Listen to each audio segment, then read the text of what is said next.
నిమ్మకాయ పులిహోర తయారు చేసే విధానం.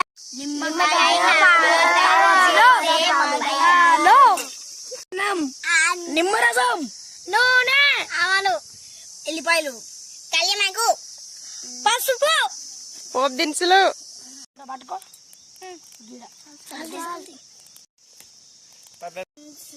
ఏం చెప్పాను చాలా అక్క పడతలేదు ఇవన్నీ